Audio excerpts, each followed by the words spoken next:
22-year-old Rosemary lives in a wooden structure at Railways, a slum behind the VIP transport station at the Kwame Nkrumah Circle in Accra. She has been living in the slum for more than 5 years. Rosemary's story is one of disappointment and regret, which is no fault of hers, but something which could be blamed on her condition.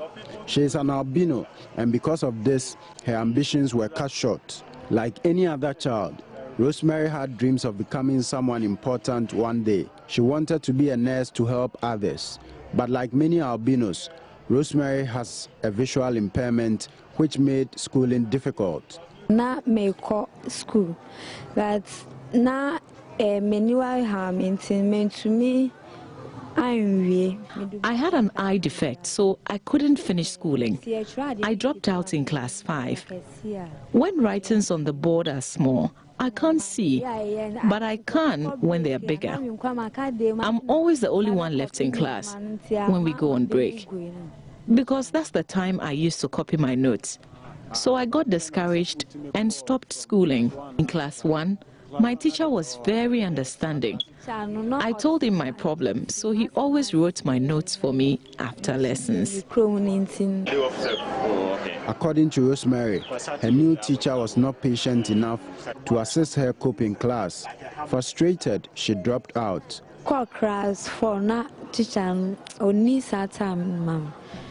When I went to class 4, the teacher didn't have time for me.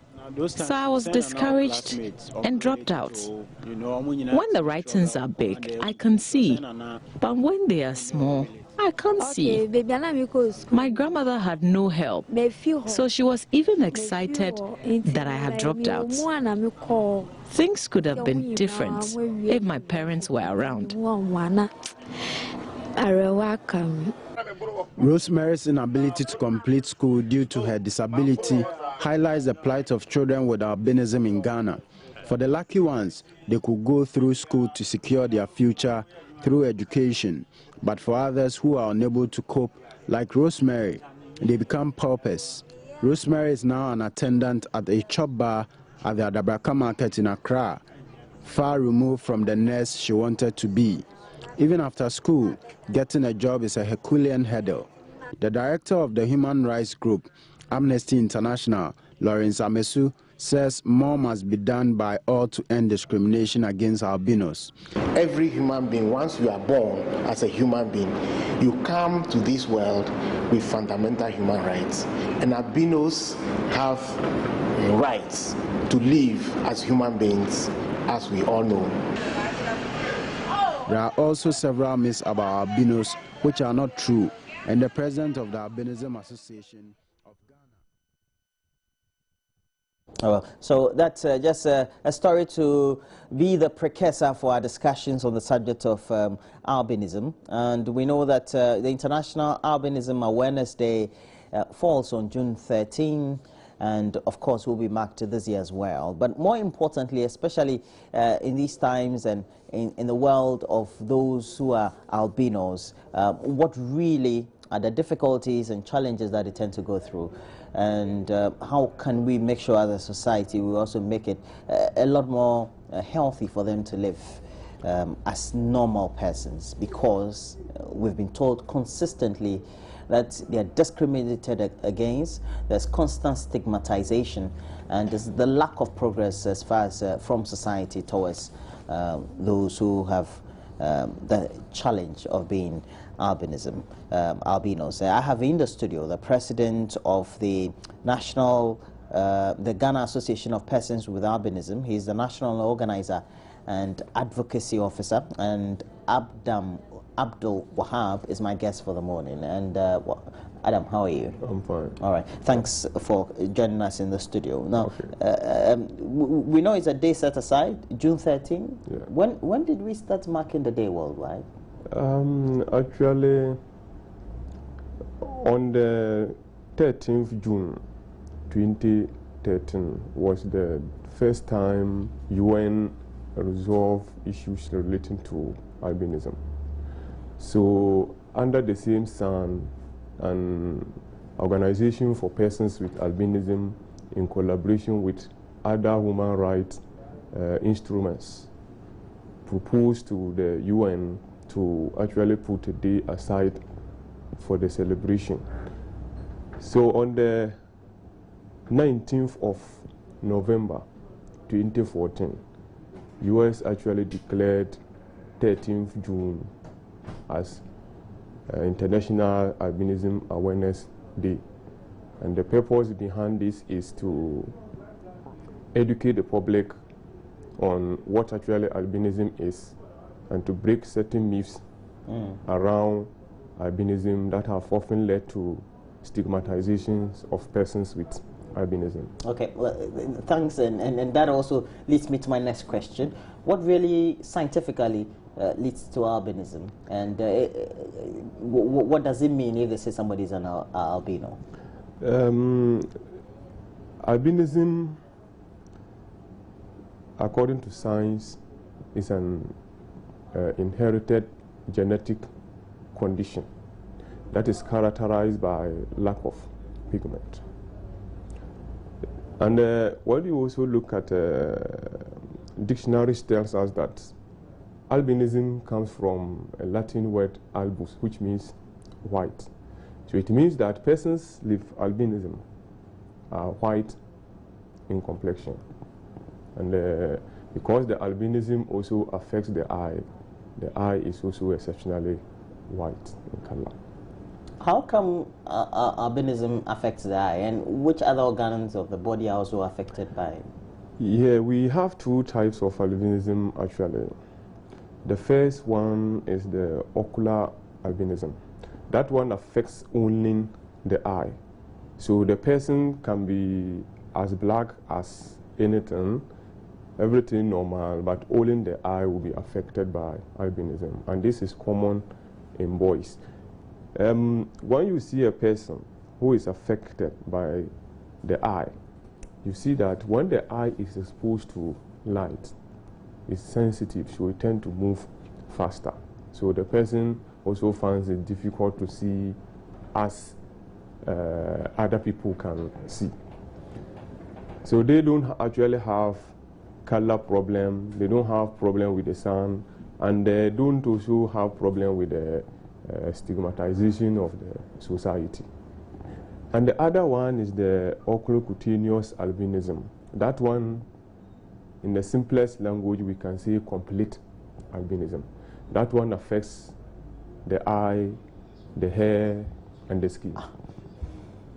So you see that persons with this type of albinism have like either brown hair, white skin, and then white eyes. So that is how it now is. Sometimes you see people like maybe they have normal colors, but over time they have pigmentation problems with the skin, and so gradually their skin becomes white. Is it also related? Yeah, that one too is relating to albinism. Then it means that the albinism therefore affect only the skin. Now, at what point do we say that the challenges you're facing are enormous, but has not received the needed attention? You see, the challenges that we are facing particularly is with the sun. Everybody who is living with albinism, like I'm sitting here, has a special problem with the sun. You can see these black spots all over my body. You know, as so it means your body is reacting to the rays of the sun? Yes, because there is no melanin, or the melanin is very little. The skin tries to form its own color when it is exposed to the sun. So when you are exposed to the sun for a long time as a person with albinism, you have a chance of getting a very severe skin cancer that may shorten your lifespan. And one of the challenges we are facing as Africans is especially those in the northern parts or closer to the deserts. You know, the sun over there is very scorchy and very violent, if I can use that word. True. But government have not paid attention to these people. Meanwhile, the skincare product is very expensive for persons with albinism who is not working to be able to patronize. What are the other discriminations that you face? Is it by way of education, the way you are viewed by society? integration in your family structure, etc.? Yeah, as far as African myths are concerned, all facets of persons with albinism's life is subjected to discriminations. And discriminations of persons with albinism begins the first day he or she is born. Sometimes when a person with albinism is born into the society, people think he's a smaller god or he's a spirit. So the way they relate to the family self even tend to be something questionable. Sometimes too, the persons living with albinism, when he's born to the society, the family or the family house tend to be something like tourist center, and people moving from one place to another, coming to just see the type of child that is being born to the family. And some accuses the woman that you go to probably flirt with whites before you are able to produce such kind of child. So some women even stand a chance of being banished from the family. Okay. That is it.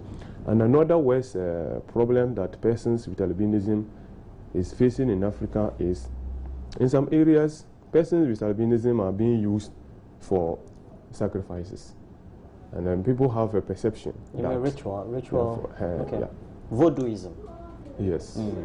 People have perception that bodies of persons with albinism have some magical vitalities. So you see people going all around to look for persons with albinism, to kill them and use part of their bodies for rituals.